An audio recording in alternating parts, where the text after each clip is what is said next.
Ryan Garcia has this nasty left hook. Everybody who fights him doesn't understand what he can do until he does it. He just whips. He fought Devin Haney, who is one of the best pure boxers in the sport. He's so good. But he just didn't have the understanding yet that a guy can whip that left hook so fast. Some heavy hitters in the game right now. When I say some heavy hitters, not many, I should say. But what we really love to say. Right now, in boxing, right now, it's only three. It's only three. Which are? Canelo. Facts. Ryan. You favor Ryan Garcia. By how? Fourth, fifth round knockout. The much-anticipated clash between Ryan Garcia and Rolando "Rolly" Romero sent shockwaves through the boxing world, prompting two of the sport's most influential figures. Y'all talking about this kid Ryan Garcia. Tank got his followers from kicking ass. Ryan Garcia got his followers from YouTubers. There's a difference. So you want to be a YouTuber or you want to be a fighter? Tank is a fighter. And Floyd Mayweather to share their expert takes on the fight. Ryan Garcia's comeback has fans buzzing with excitement, but experts are sounding the alarm. Taking on Rolando "Rolly" Romero could be a risky move. Everybody that's trying to make it seem like I'm a cheater. I don't do steroids, never did steroids in my life. I barely take supplements. Only reason I did supplements this time is because my therapist gave me Uganda. I'm clean throughout the whole camp. And then supposedly I pop heavy the day before and after. That's what I don't get. Like, obviously I don't know. I'm not necessarily saying like I'm on your side and like let's defend Ryan and because like I don't know. It doesn't make sense that he would start taking steroids the week of the fight because it has no effect. You would have got popped in camp. Romero's relentless aggression might expose Garcia's defensive weaknesses. While Garcia's speed and power remain undeniable, concerns still loom over his previous suspension and lengthy layoff. Many believe a few tune-up bouts would be the smarter route before challenging a high... Bring on Rolly. You know, he's part of UFC. We already ran it once with UFC. I didn't get my get back, so I'm going to beat Rolly, and we're going to have that. I just pray to God, try to see where he was guiding me. And he just led me to Dallas, led me to Derek, and I pursued it, and I'm here now, and I feel good. I feel, you know, like it's like his family, like it's a bond. So I'm hungry, man. That's why I'm here every day training. I didn't even know this was happening, but I came to train with Derek, and like I said, it's a blessing. Happy to be part of the team. I'm improving. Pressure fighter like Romero. Garcia has been vocal about his strong faith and unshakable dedication to his craft. With confidence, he declares, "I'm just afraid of God, no one else." This deep-rooted belief is the engine behind his relentless pursuit of greatness. It fuels his motivation and pushes him to train with intensity and purpose. Like, I'm one of the few stars in boxing, so when I got offered that, I said, okay, I'm the man to do it. And I think after this performance, I'll submit myself as, you know, one of the... Garcia highlights that he's in the gym every single day, sharpening his skills and preparing meticulously for his showdown with Rolando "Rolly" Romero. His unwavering commitment makes it clear. I don't know, he apologized for it. Do you guys think that's really an apology? I don't know. Y'all think he apologized for real? You think that actually means something? I mean, he did say some crazy shit. Bring somebody back from the dead and kill him again. What? But you can say sorry about that, right? Can you say sorry about that? Bruh, I'll kill somebody if they were any color or any of that, but to say something as hateful as killing somebody, that's a little odd, don't you think? Are you saying that's something you can't come back from? I want to take that one back, man. You can't. There's no way, you don't accidentally. And I know I bet he feels like a now, but I mean, maybe you should go hop off the alcohol and the Percocet. He's not just stepping into the ring to compete, he's coming to conquer.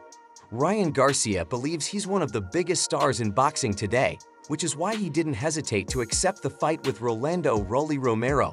aware that not every fighter commands the kind of spotlight he does. Romero, and if Ryan and Devin get through this fight, then it's them two in the rematch. And look, seeing a boxing card in Times Square is going to be pretty fucking sick. And as I said in my last video about TKO boxing coming up soon, they're going to want to pick all of these young stars, and this feels like a real push for these three guys for the future to really build them up on a big stage in the. Garcia saw this bout as a chance to further cement his legacy.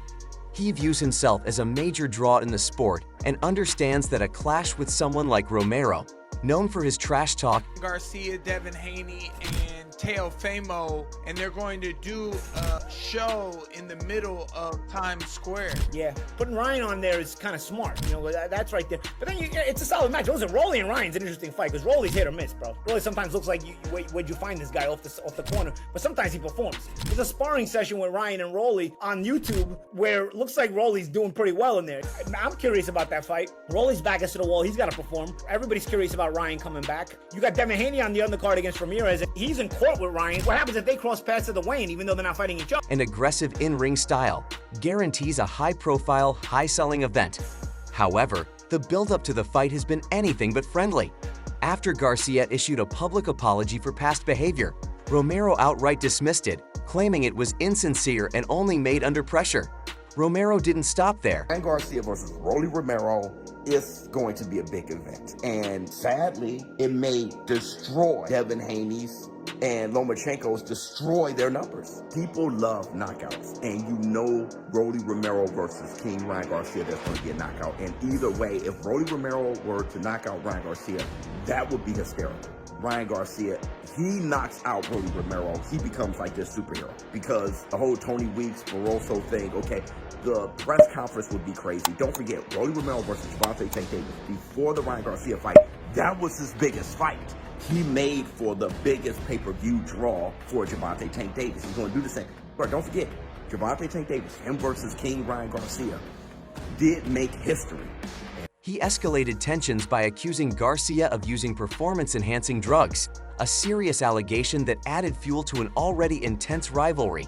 His statements made it clear he has no respect for Garcia, and their animosity runs far deeper than just competition. I don't want to say that's crazy, but yeah, hopefully for the sake of Rolly, he pulled it off. But it's gonna be a good fight. No, you think? Huh? Someone's gonna get knocked out. Yeah, for sure. Somebody get knocked out. Was it Ryan or was it Rolly? Because they both. I ain't gonna lie, Rolly hit hard. People be sleeping on Rolly because he been obviously. I don't know how to say it. Obviously. But yeah, if he don't got no chin down, so Rolly be getting caught. But Rolly can't hit, bro. Like he can hit. He's the only person I felt like when he swung, it felt like bricks were going good. Is that the hardest one? Is that the hardest one you faced throughout your whole career? Is that the hardest one? Who else I sparred that was like that was that guy. He getting hit. Danny, what? He Puerto Rican, huh? Every break like Canelo, so he could be able to feed off of him. Anytime you pit someone like around like other great people, it always rub off. You know what I mean? So I think that him being back with Team Canelo is gonna be. This back and forth has only amplified interest in the fight, turning it into more than just a sporting event. It's now personal, with both fighters drawing massive attention for their talent and personalities. A boxer? I don't think so. Cause it's even just like me. I start watching his like interviews and things like that. Just watching him as a person, like trying to get to know him. I just don't see it for him. I just don't see it. Like boxing on Instagram probably be cool, but not an actual fighter. Like he should like train people or something like that. I don't know. Fans are eagerly waiting to see who comes out on top when the bad blood finally boils over in the ring. Ryan Garcia's comeback has fans buzzing with excitement, but experts are sounding the alarm. Taking on Rolando "Rolly" Romero could be a risky move. Romero's relentless aggression might expose Garcia's defensive weaknesses. Ryan Garcia and Rolly Romero, how do you see that fight? Well, if and when that fight go down, man, formal. Boy can execute. He's not scared. You see what he did when he got in there with Tank, leading up to the knockout, right? Rolly has a big mouth and has the mentality to back it up. While Garcia's speed and power remain undeniable, concerns still loom over his previous suspension and lengthy layoff. Many believe a few tune-up bouts would be the smarter route before challenging a high-pressure fighter like Romero.